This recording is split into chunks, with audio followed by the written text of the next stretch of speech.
Yes, Scott. And it took customers at this Bank of America several minutes of watching strange activity by the tellers before realizing that the bank was being robbed.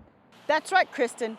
And it was at this spot at around 7 p.m. yesterday where little 5-year-old Caleb Johnson was struck by a car and lost his life. Students, faculty, and staff here at Grady High School were shocked and appalled when they learned that Principal Michael Turner was being arrested and charged with soliciting child pornography. That's right, Scott.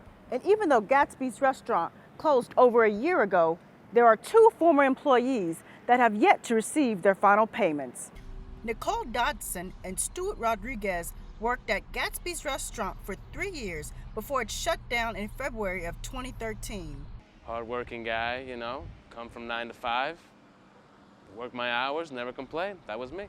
I was a waitress over at Gatsby's, and I was really hardworking. I came in early every day and I left late every day, and she still hasn't paid me. Both Nicole and Stuart say that right before Gatsby's shut down, the owner, Brenda Holt, told them that they would receive their paychecks for the hours they worked. She told me it didn't come in yet, she was waiting to hear back from accountants and just money problems. She all sorts of excuses, like family issues. She went family issue stuff. She would tell me it's in the mail. She would say that she was having issues with her accountant and that it was coming soon, and I kept waiting and waiting, and like a fool, I believed she was telling the truth. As a result of the lack of payments, Nicole and Stuart have filed a lawsuit against Holt. But, she hasn't still, and that's why we have to continue on with this lawsuit, because it's unfair. I hope I can take her to court, get my money back, and teach this woman a lesson. You can't be taking advantage of us like this. You can't make us work all these hours and not expect to pay us.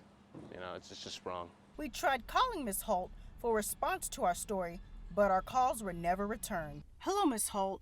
This is Olivia McBride from WGXA. I'm calling to get your response to 2 former employees filing a lawsuit against you because you are accused of not paying them their money. You can call me back at this number. Thank you. Now, even though we were unable to get into contact with Ms. Holt, her attorney, Craig Simpson, contacted us and said, quote, the lawsuit was frivolous and unnecessary because Ms. Holt had sent all former employees their paychecks last year and that they should look into the mailing and tracking system instead of blaming her. Reporting from Atlanta, Olivia McBride, WGXA.